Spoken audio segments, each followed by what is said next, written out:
Technology, मैंने आपसे कहा पत्थरों के दौर में 5 साल बाद जाएंगे तो आप जाएंगे। वो कह रहे हैं कि हाँ भी चलें, आप करारदाद पेश करें।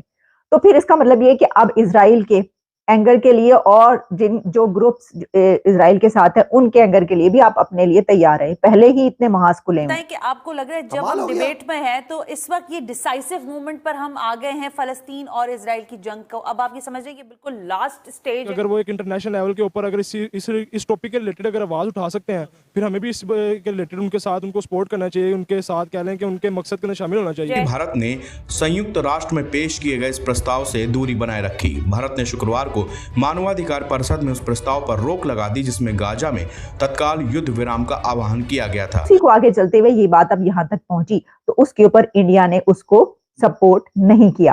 गाजा में हो रहे इजरायली हमलों के खिलाफ human rights council of the United Nations में जुमे के दिन एक तजवीज पेश की गई जिसमें इजरायल पर तुरंत जंगबंदी करने और उसे मुजरिम करार देने के लिए वोटिंग की गई।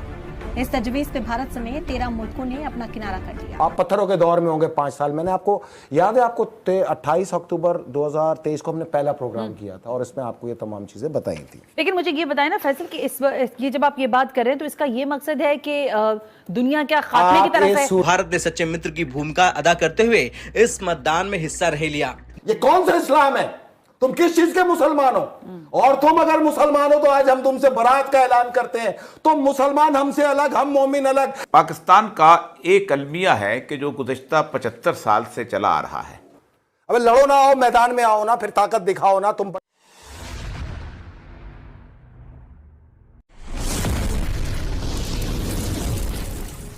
जिस तरह कहा कि हमारी सॉवरेनिटी का मामला है, वैसे तो जो हालात है वो तो आप देख ही रहे हैं किस तरह है, कहां पर क्या है खुद मुख्तारी। लेकिन जो इजराइल है वो पीछे हटने का नाम नहीं ले रहा। तो कुछ कंट्रीज हैं जो के बीच बचाव करा सकते हैं। अगर हम उसकी बात कर लें कि वो कौन से कंट्रीज हैं तो आप जानते हैं कि उनमें जैसे मैंने एक तो यूएस की बात की, उसकी बात इजराइल नहीं माना। दूसरा इंडिया है। इंडिया एक ऐसा कंट्री है जिसके इजराइल के साथ भी बड़े जबरदस्त ताल्लुकात, बहुत क्लोज पार्टनरशिप, दोस्ती। ये दोस्ती जो है वो मतलब वैसी फिल्मी दोस्ती है ये, मतलब बहुत ही ज्यादा। रशिया और इंडिया और इजराइल और इंडिया की तो ये दोस्ती हम नहीं छोड़ेंगे ना तेरा साथ, वो वाली दोस्ती है ये।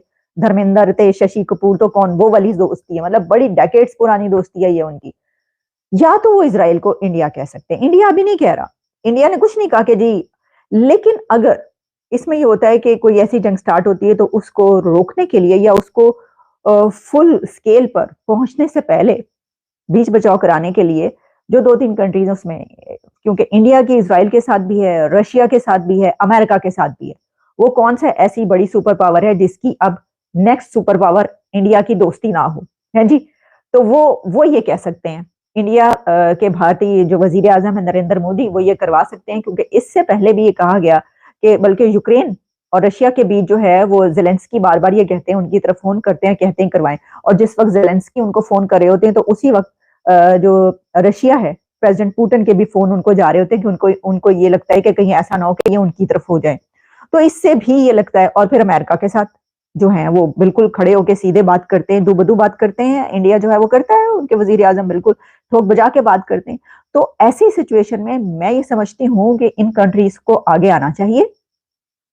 और जाहिर है कि अगर ये अभी आगे नहीं आ रहे, अगर इंडिया अभी आगे नहीं आ रहा तो कोई ना कोई तो इनकी वो होगी।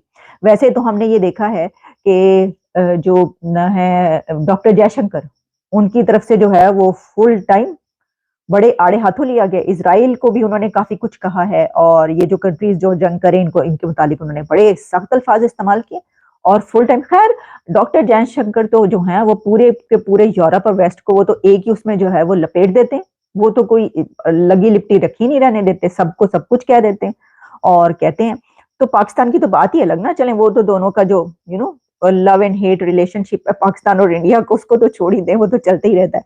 लेकिन पाकिस्तान की जो ऑर्गेनाइजेशंस हैं, खास तौर पे लश्कर तैयबा जो कि हाफिज सईद की जमात और इस तरीके से ऑर्गेनाइजेशन है, उसे बैन करती है। सबसे पहले तो ये बताएं आप हाफिज सईद के बारे में क्या ओपिनियन रखते हैं, फिर उसके बाद हम उसकी सर ओपिनियन तो यही है कि जिस तरह लाइक वो इस्लामिक पॉइंट ऑफ व्यू से आवाज़ उठाते हैं, मतलब उस चीज़ को सपोर्ट करते हैं, तो फिर हमें भी उनके साथ लाइक अपना जो है वो इसी तरह की राय रखनी चाहिए कि हम उनको सपोर्ट करें।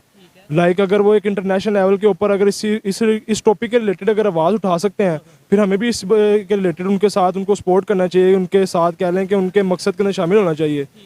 अच्छा, अगर बात करें आवाज़ उठाने की, नो डाउट आवाज़ उठाना मेरा भी राइट है, आपका भी राइट है, किसी के लिए भी, चाहे वो इसराइल के लिए, हमास के लिए, जिसकी जो ओपिनियन है वो अपना एक राइट है। लेकिन ऑर्गेनाइजेशन बना के, लेट्स सपोज कल को कोई तालिबान या कोई भी ऑर्गेनाइजेशन आके पाकिस्तान पे अटैक कर देती है और कहती है कि हम काम कर रहे हैं, तो फिर आप उस ऑर्गेनाइजेशन को भी सपोर्ट करेंगे? बिल्कुल भी नहीं सर, उसके तो राइट में नहीं है ना, बिल्कुल। तो फिर यही बात है, ऐसे ही अगर हाफिज सईद या कोई भी ऐसी ऑर्गेनाइजेशन कहीं पे जाके अटैक या इस तरह करती है तो क्या उनके पास्ट के अंदर कोई इस तरह का रिकॉर्ड भी तो नहीं है ना, हम इस तरह से सोच नहीं सके, कह नहीं सकते। कश्मीर में वो ओपनली कहते हैं कि हमने जो है, अगर इंडिया साइड कश्मीर की बात करें, उन्होंने कहा कि भाई हम वहाँ पे जाके जो है बहुत सी एक्टिविटीज़ में वो ब्लेम ऐसा करते मीडिया आई है कि भाई वो इन्वॉल्व रहे हैं।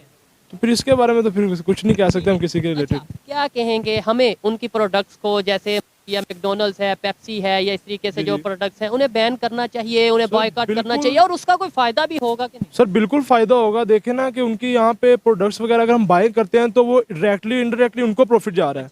ठीक है, जब अगर हम लोग जिस तरह हम देखेंगे मैकडोनल्ड वगैरह के अंदर काफ़ी ज़्यादा उनको जो है ना लॉस हुआ है, स्टारबक्स कह लें आप, वो बहुत बड़ी एग्जांपल है, उसकी सेल के अंदर जो है ना काफ़ी मतलब हद तक जो है वो कमी आई है। तो फिर हमें यही चीज़ है कि हम उनको बायकआउट करें, ज़रूर करें, ताकि और अगर हम मतलब हम अपना एक रोल प्ले करें ना, अगर हम ज़्यादा से ज़्यादा कोई, अगर आप जिस तरह आप कर रहे हैं, आप आवाज़ उठा सकते हैं, आप आवाज़ उठाएं, हम बायकआउट कर सकते हैं, तो हम एज अ नेशन जो उसकी चीज़ को बायकआउट करें। बिल्कुल। अच्छा, बायकॉट करने की आपने बात की है, ये मैकडोनल्ड को बायकॉट करना, एक सवाल है, देखने वाले भी इसका आंसर करिएगा कि सिर्फ मैकडोनल्ड को या इन चीज़ों को बायकॉट करने से अभी जितनी भी बड़ी बड़ी ऐप्स हैं, अगर हम माइक्रोसॉफ्ट की बात करें या इस तरीके से और भी बहुत सी ऐप्स हैं जो कि इसराइल या फिर यूएस या मतलब उन कंट्रीज़ की हैं जो कि इस वार में इन्वॉल्व, तो फिर हम उन्हें क्यों नहीं बायकॉट करते, हम अपनी ऐप क्यों नहीं बना लेते? सर जिस तरह मैं आपको इसकी बहुत बड़ी एग्जांपल देता हूँ, फाइवर की। हमारे यहाँ से पाकिस्तान के अंदर से बहुत ज़्यादा फ्रीलांसर जो है वो IT वर्क कर रहा है, ठीक है, उससे कर रहा है, तो हमें ये चाहिए कि हम किसी और प्लेटफॉर्म पे स्विच कर जाएं। फाइवर किन का है?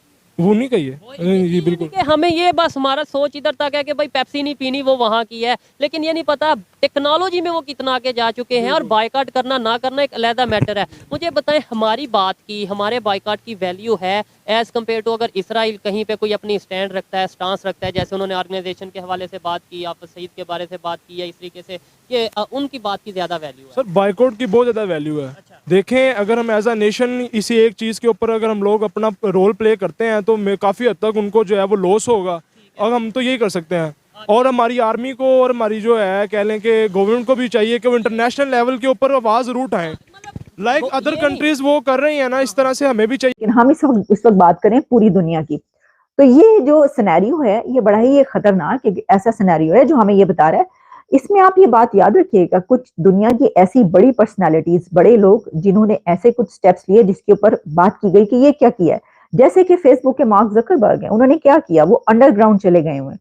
उन्होंने जो अपना घर बनाया है अगला, वो जो है वो अंडरग्राउंड है, नीचे है बंकर, जमीन के नीचे बंकर जो है वो बनाया गया है, वहां पर जो है वो अपना काफी वक्त गुजारते। इसी तरीके से कुछ ऐसे सिटीज यहाँ पर अमेरिका में हैं कि जहां पर जो है वो अंडरग्राउंड बंकर्स जो है वो मौजूद हैं, जहां पर लोग जो है